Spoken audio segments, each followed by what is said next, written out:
Welcome to Eureka Street Crypto. This is my anti-professional crypto channel.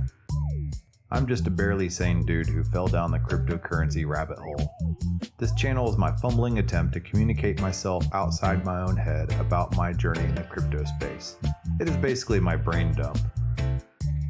None of this is actual financial advice.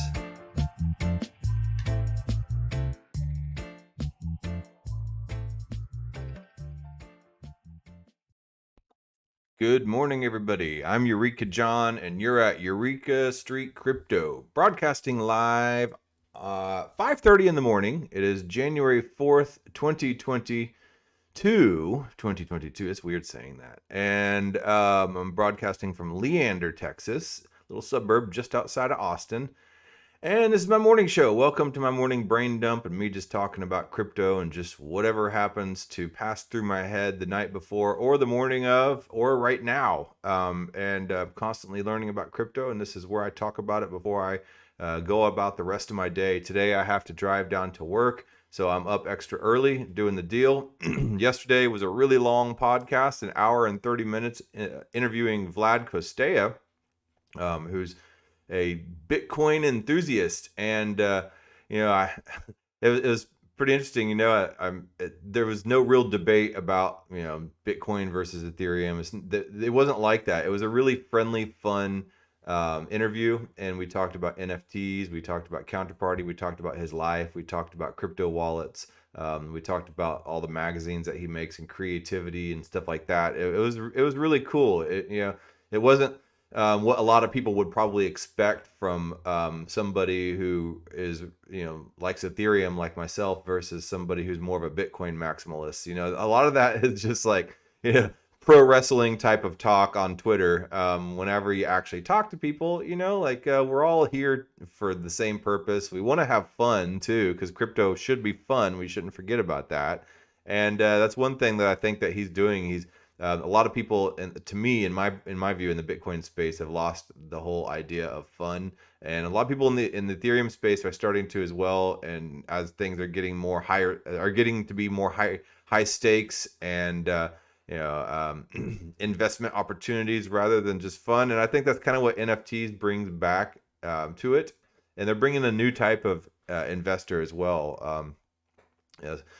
Somebody who's because a lot of times traditionally, I guess the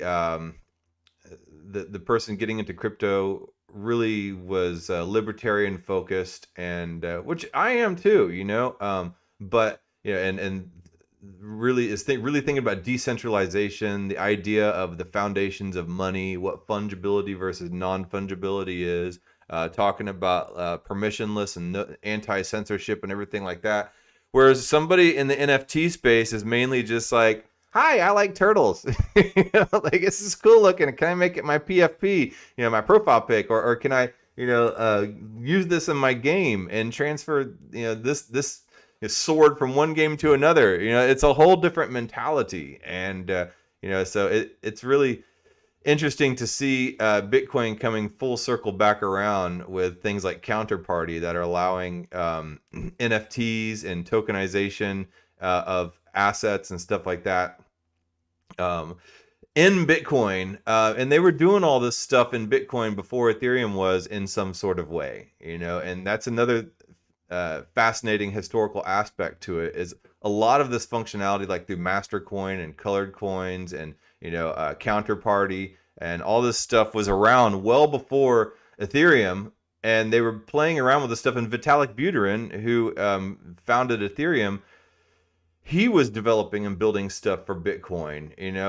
but Bitcoin kind of took a different turn, and Ethereum came about and created, basically this operating system for as a world computer in a way, with Ethereum being the gas, and Bitcoin kind of, in my view, kind of took a little more of a turn, going more towards store of value and stuff.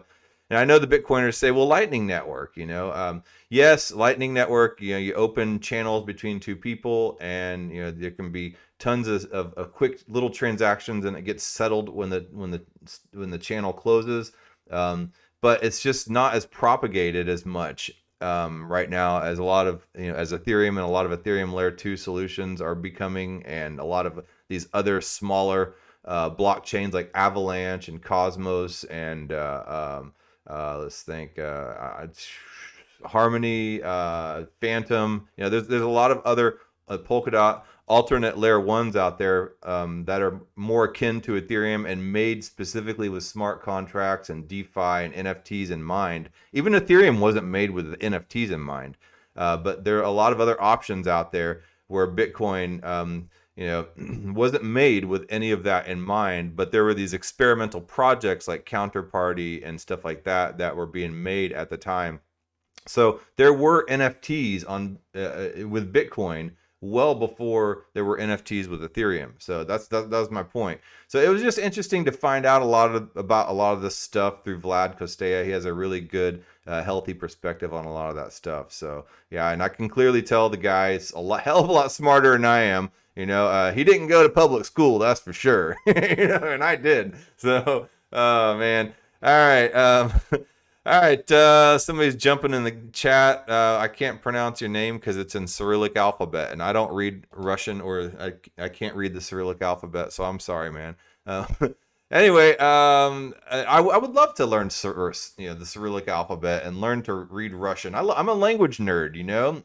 In seminary, I learned Greek and Hebrew and some Aramaic, and then I started to learn Coptic, like Amharic and Amharic as well. And then so and I've dabbled around, you know, tried to play around with some Arabic, and never Chinese or Japanese or anything like that.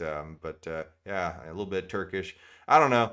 It's always been interesting and fascinating to me, the concept of language and how people form sounds from thoughts, and how different geographic locales and cultural upbringings can influence the sounds that we make out of our mouth in order to be able to communicate with each other. Anyway, so let's go on to the old CoinGecko here and see what we have going on. I'm not sponsored by anybody, and I'm not shilling anything. This is not financial advice. This is not technical advice, and not technical analysis. This is not fundamental analysis. This is not educational videos. This is just me dicking around with the camera. And so all right. Bitcoin's at $46,750.91. This is it's pretty interesting. You know, nobody would have predicted this to be where it is right now, but a lot of people are now spouting out 100K. So all right, they were spouting out 75K at a minimum by year end, and here we are at 46,750. So I don't know. I mean, I don't really care. I'm not really in it for, you know, the price action. I'm learning Web3. I'm watching all this new development, and I think all this will be moving up as a whole. You know, like I'm not sitting here focused on day to day or week to week, even month to month right now, price action. This is like the internet at the very beginning of the internet, you know, so you know, there will be some stuff shaken out. There will, you know, the industry as a whole, if you just understood basically what the internet was about, you know, and you learned how to configure things, how to do things, how to build some, you know, small websites or whatever, you were going to make it back then. And a lot of people did. It didn't, a lot of times it's not necessarily just in what you invest in, it's what you know about the specific topic. So you become employable in that area.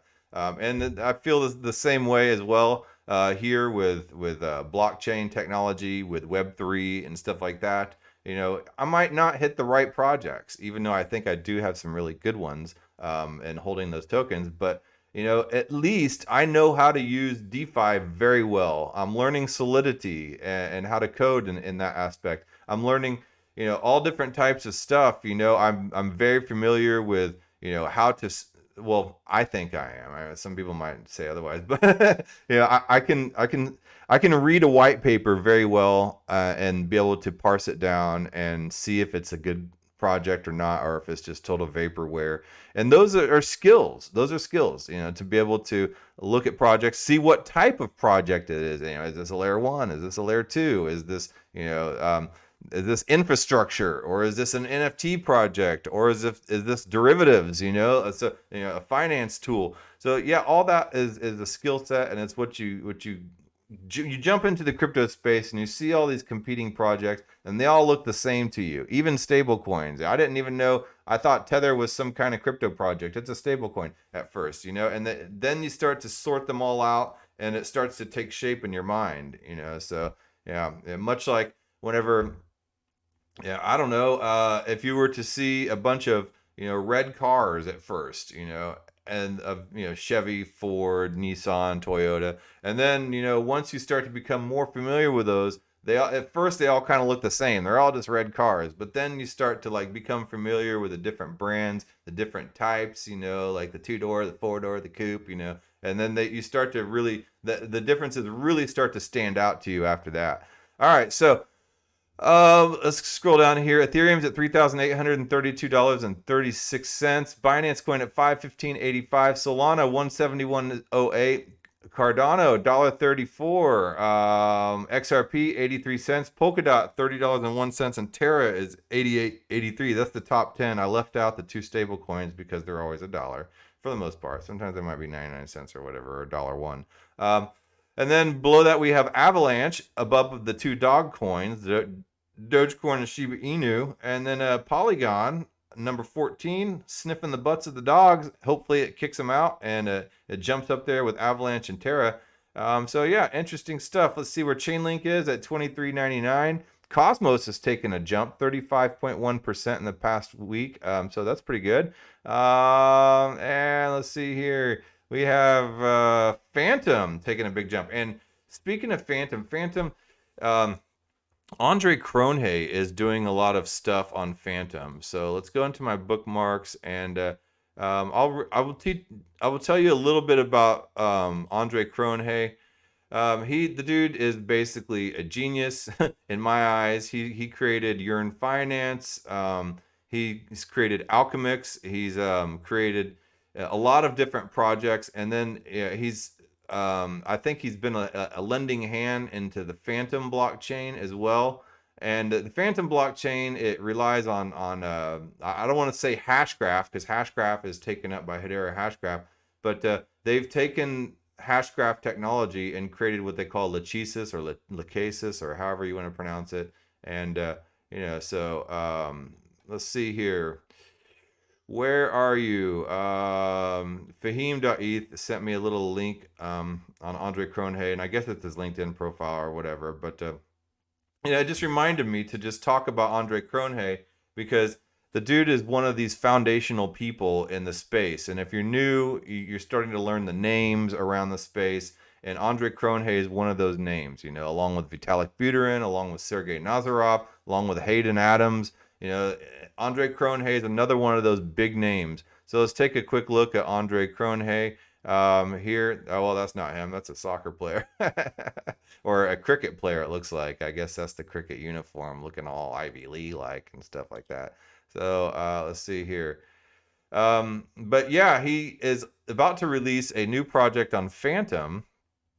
And let's see here. Yeah, I think he's one of the founders of Fantom, but I'm not sure. Here's a thread. In 2021, Fantom achieved incredible growth across all key metrics. I expected this growth continue, with Fantom positioned as one of the most exciting base layers headed into 2022. And here's why it should be on everyone's list of key projects to watch. So let's see what Austin Brock has. And Andre Cronje retweeted this, so it must be a good thread. But yeah, I've been playing around on Fantom. Right now, it's still fairly cheap, and there's some pretty good DeFi apps on there. So Fantom employs a DAG-based directed acyclic graph asynchronous Byzantine fault-tolerant consensus mechanism called Lachesis, secured by proof of stake.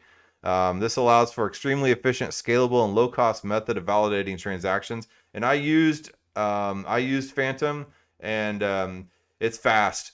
It's freaking blinding fast. I'm gonna follow Austin Barak here. All right. So 3 in technology, Lachesis continued. All right. So transactions. Okay, transactions are confirmed nearly instantly within 1 second now, and soon faster. Finality is deterministic versus probabilistic with Nakamoto consensus used by Ethereum and Bitcoin. Yeah, so Hashgraph and Lachesis, Hashgraph is with Hedera Hashgraph, and that's kind of like the big World Economic Forum type of token and stuff like that. And it has validators. I believe it has like 32 validators, and they're all owned by huge, extremely large corporations and banks and stuff like that. Where Fantom is not. You still have to put in a healthy chunk of change in order to run a validator node, but it's still anybody can do it. And I believe it's a little more democratized, and it's all open source and everything like that, where Hedera Hashgraph is not anymore. So yeah.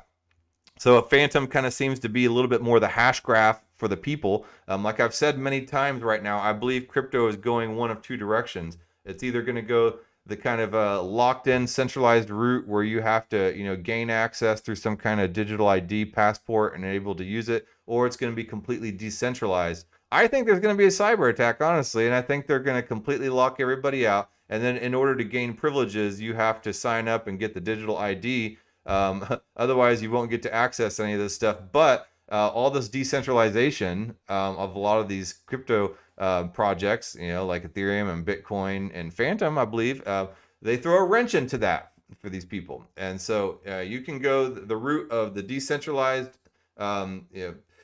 cryptocurrency route and use all those DeFi apps permissionlessly, uncensorable, and everything like that. And it's been proven now with China censoring Bitcoin and kicking Bitcoin completely out of its country so they can bring in their central bank digital currency. And they even offer NFTs now on top of their Chinese CBDC.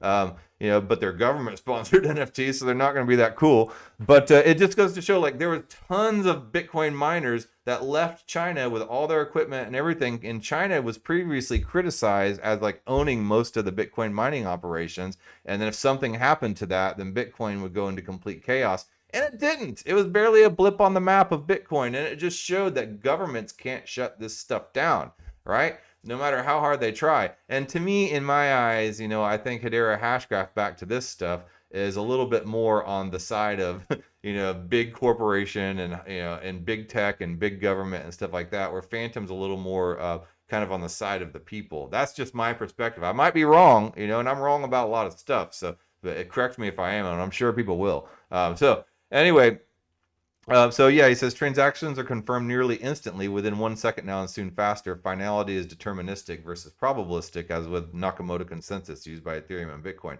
And then number 4, technology. In contrast to Fantom's consensus mechanism, in Nakamoto consensus, finality of a transaction is probabilistic and requires a certain number of confirmations to be assured of its correctness. Typically 35 transactions on Ethereum and 6 transactions on Bitcoin. So it takes several transactions, 35 on Ethereum, to actually be finalized, like to settle, and 6 on Bitcoin. And it takes a while. DAG consensus, asynchronous BFT consensus, is a significant innovation and allows for the time to finality, allows for the type of time to finality, TPS, and cost structure needed for the long-term thousands of transactions per second, transaction costs in the sense scalable to the thousands of nodes, 1 second finality. And if you're doing something like in the metaverse, or if you're driving a driverless car in traffic, or if you're doing something like that in real everyday life, you want something to finalize at the speed of life, and Bitcoin and Ethereum don't really settle at the speed of life, and so that's where I believe layer 2 technologies, things like the DAG, the DAG, hey DAG, get out of here, DAG. The DAG technology will be in action and in play. And then I think all these types of transactions will be happening. And transactions, I kind of sometimes just mean like messaging between entities and AI entities and things like that. And then, at the end of the day, things will be settled on layer 1 solutions like Ethereum and Bitcoin. So anyway, another point about technology. Opera mainnet is the environment upon which decentralized applications can deploy on Fantom. Opera is Ethereum compatible, and any app built on Ethereum and written in Solidity can deploy main chain to Fantom nearly immediately with minimal changes. So here's where the fusion of Fantom and Ethereum come into play. I have Opera Fantom RPC on my MetaMask wallet, and so all I got to do is pull up my MetaMask wallet. Let me see if you can see it here. Let me get this in view. Oh, shoot. All right, so let me pull this up. So my MetaMask wallet is just up here in the corner. And let me pull this in and get that out. All right, there's my MetaMask wallet. Let me click on it right here. And so an RPC is basically how you connect another blockchain to your MetaMask. So you can use Web3 type of websites. And a Web3 website is any website that will connect to your wallet. Oh, yeah, I have it on the wrong input setting, so you can't see the MetaMask window popping up. But anyway, here, I will extend view, and so you can kind of see that. Expand view. All right. But yeah, that's an RPC, and any Bitcoin that any blockchain will pretty much have some kind of RPC extension to be able to allow you to connect it, or it should, to MetaMask, so you can use it in a Web3 type of way, so you can connect to all the fun little dApps and exchanges and all that type of stuff. So right here, Ethereum mainnet, you just scroll down and you can see all the different RPCs. Here's Harmony blockchain. Phantom Opera is the one I'm talking about. There's Moon River, Polygon, Avalanche, Meter, Mumbai Testnet, Volta, Arbitrum, Optimistic, Huobi, Binance Smart Chain, Energy Web Token. So yeah, I got a buttload on here, but Phantom Opera is the one that I use. I was going to talk about Gnosis safes today, and I kind of got sidetracked on all this stuff because, that's what happens. All right, so uh, so EVM compatibility. So Opera mainnet is the environment upon which decentralized applications can deploy on Phantom. So as you saw, all I have to do is just connect my MetaMask to any type of Phantom website. Opera is Ethereum compatible, and any app can be built on Ethereum and written in Solidity, and can deploy main chain to Phantom nearly immediately with minimal changes. So if you want to use Phantom, I mean, it's actually really easy. So if there's a DEX on here called spiritswap.finance. So you would go to SpiritSwap, and I'm pulling it up right now, but there's like this super easy bridge on there. And I know I've talked about other bridges like Relay and Multiswap and Hop Protocol between all these different layer 2s and stuff. But like seriously, I just sat there and I bridged from Polygon to Phantom, because the first time I did it was such a pain in the ass, and then I bridged something from Phantom to Harmony and from Polygon to Harmony. And these are all like, alternate layer 1s besides Ethereum, and then other layer 2 solutions as well, Arbitrum and Optimism and stuff like that, to Phantom or to Polygon, and without going back down through Ethereum, because Ethereum is expensive. So if you can get around going to Ethereum, then you'll get around a lot of expensive gas charges. So this bridge here allowed me to easily and pretty seamlessly and cheaply go from Polygon to Phantom. So I had like, I don't know, like 0.1 or 0.2 Ethereum sitting on Polygon, and I wanted to bring that over to Phantom. I did not want to have to bring that 0.2 Ethereum down to Ethereum first and then bridge it back up to Phantom.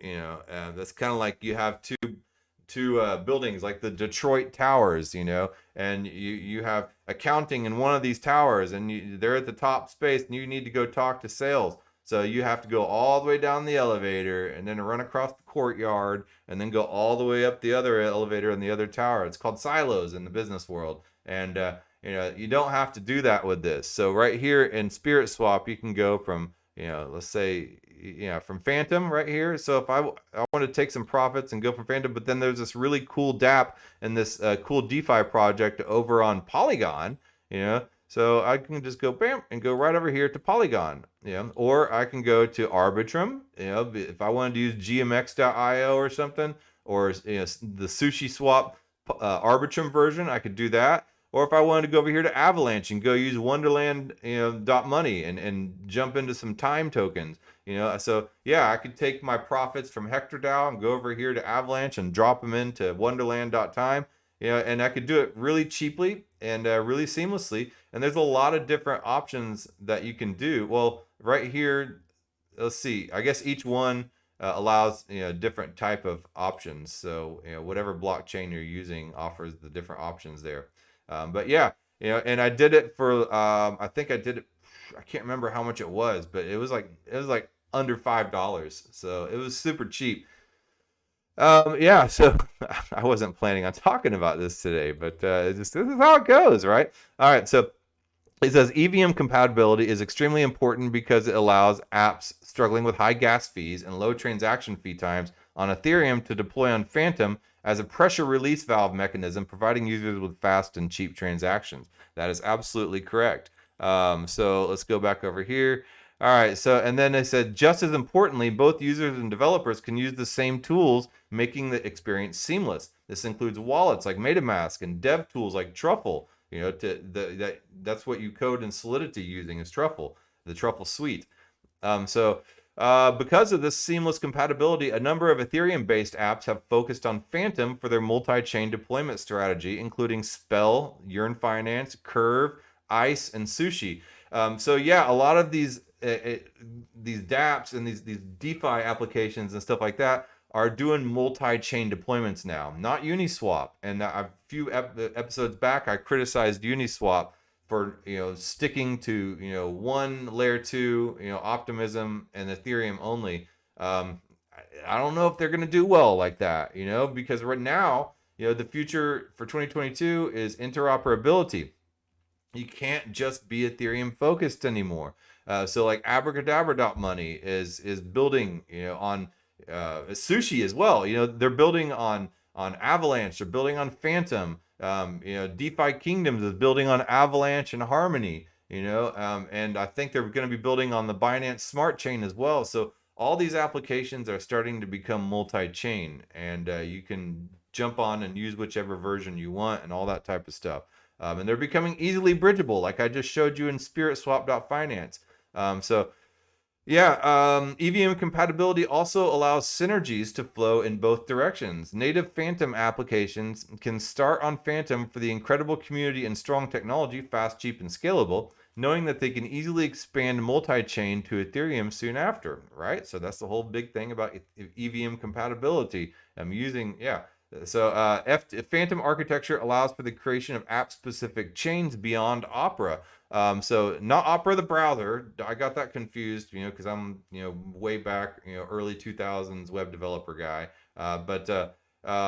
And Opera was like the cool new browser back then. Although Opera is still doing stuff nowadays, and they've incorporated wallets. But this is not the same Opera, is what I'm trying to say. So Fantom architecture allows for the creation of app-specific chains beyond Opera, customized for particular use cases as demanded by the app, but all interoperable and secured by Lechesis. All right, so technology, Fantom Virtual Machine. The Fantom Virtual Machine is currently being deployed, expected in 2022, which will improve scalability, cost, and finality on Fantom beyond the limitations set by the Ethereum Virtual Machine, while still retaining Ethereum Virtual Machine compatibility. So Fantom is building its own type of virtual machine.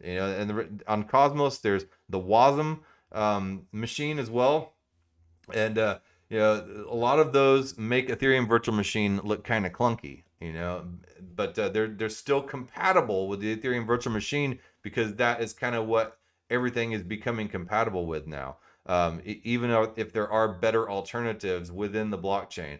So immense traction, no sign of slowing down. Total value locked growth from sub 100 as recently as Q2 2021 to 6.9 billion today. Active address growth from 5K in 2021 to over 1.5 today. Over 150 transactions on Fantom to date. That's a lot. Let's see here. Let's look at this little screenshot that they gave us. And for those of you listening, it's just basically looking at the rankings, I guess. I'm pulling it up right now. So it shows here Fantom, 7-day change up 23.919% on the total value locked and stuff like that. So it is one of the fastest growing blockchains right now. So that's pretty cool. And if you look a few episodes back, I've gone to the Fantom website. I've looked at their Explorer. I looked at the validators and stuff like that. I've tried to describe a little bit about what DAG technology is and that type of stuff.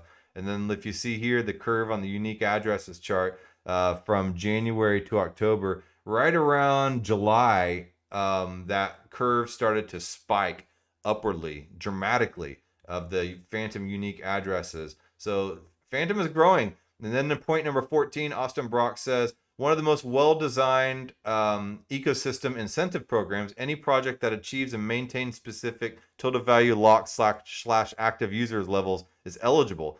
So it's an ecosystem incentive program that they're doing here. At current Fantom price, incentives valued over $1 billion. So they're doing an incentive program. I'll look at that here in a second. I'm at 30 minutes. I got to go. So projects are best. Okay, so then within this ecosystem incentive program, he says projects are the best stewards of growth capital. Can decide on funds use according to their growth objectives, token initiatives, hiring, grants, etc. Program has led to significant activity growth since launch. And then growth catalysts, Frog Nation. So he says Daniel, Sesta, and Squirrel Crypto are active in deploying Frog Nation projects, Spell, Ice, Sushi, Time, on Fantom as the core high-performance base layer environment, bringing with them hundreds of thousands of active users. Interesting. And additionally, it's important to remember that Frog Nation has early roots in the Fantom ecosystem. I don't really know what Frog Nation is. I'm going to have to look this up. Popsicle Finance, catalyzed by early Fantom DeFi and initial ICE holders, are some of the most ardent and Fantom supporters. Interesting. I'm going to look into ICE and Popsicle Finance. I haven't really checked it out yet. The Fantom FDM built and persevered through the entire 2018-2019 bear market and building impressive technology, an incredible dev and user experience, and a passionate community. Andre Cronje, Michael Kong, the other Pomp, Harry Ye, FTM Alerts, John Morris, and many others continue to work nonstop to drive forward Fantom architecture development, ecosystem growth, and synergies and community. Andre Cronje is not just the architect of Fantom consensus mechanism and design, but is also a non-stop prolific builder. Andre has built Yearn Finance, Keeper, Fixed Forex, Rarity Game, Arteon, all with a focus on Fantom, bringing many new users. So basically anything that Andre Cronje is involved in, I'm going to... This is me, not you. You can do what you want, but I'm dumping money into that. The L1 narrative played a dominant role, Layer 1, in market outperformance in 2021, and we don't expect that to change in 2022. We expect the dominant Layer 1s, including Ethereum, Solana, Avalanche, Luna, Matic, and Fantom, to continue to outperform. At a 7.2 billion cap, Fantom trades at a fraction of its peers' market cap, both on an absolute basis and as a value to total value locked. Fantom is also one of the lowest priced tokens of major L1s, which should help to drive performance due to price unit bias. One of the reasons for Layer 1 outperformance versus Bitcoin is that they are productive assets, stake for yield, lend versus DeFi, etc. Fantom proof of stake staking yields approximately 10% are extremely attractive to people who want to run the validators and to stake as well. So there are a number of reasons why I'm excited about Fantom, and I will likely build this thread into a larger post, diving deeper into Lachesis, the FVM, and growth traction. And then number 25 of 25 on this 25 thread.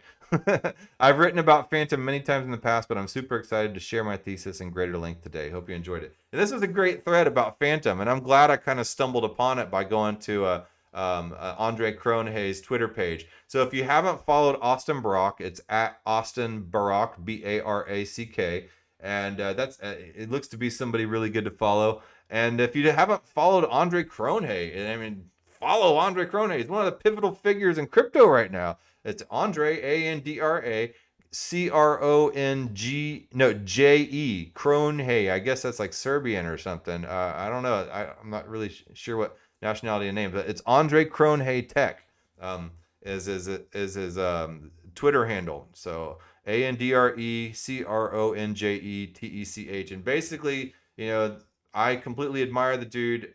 Anything that he gets involved in, I want to follow at the very least, and you know, buy in at the best. So yeah. I sat there and I bought a bunch of Fantom tokens a couple days ago, and that's in addition to what I'd already bought a couple weeks ago. So yeah, I'm real bullish on Fantom right now, if you can't tell. All right. That being said, I gotta go. I gotta get my butt to work and go do the deal.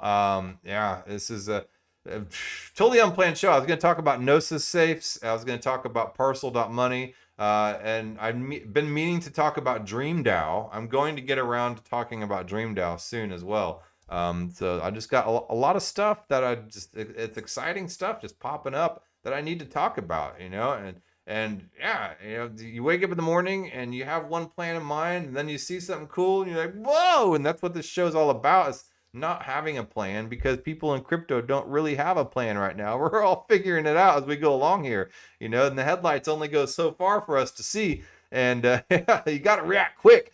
I'm not saying hop from project to project and stuff like that. It's good to be patient. Especially in investing, like the most successful investors are the patient investors. But I just love technology, and I love seeing all these new developments and stuff like that. And that to me is what I mean by hopping around. And yeah, every single new thing that pops out, it just kind of excites me. So yeah. All right, well, I will talk to you guys tomorrow. Hit me up, give me a thumbs up or whatever on YouTube, Odyssey. Follow my podcast on Spotify and on Apple Play. Leave a review. If you want to leave 5 stars, that's good. Not really sure what that does, but hey. So yeah. All right, I will talk to you later. And let me get this screen up.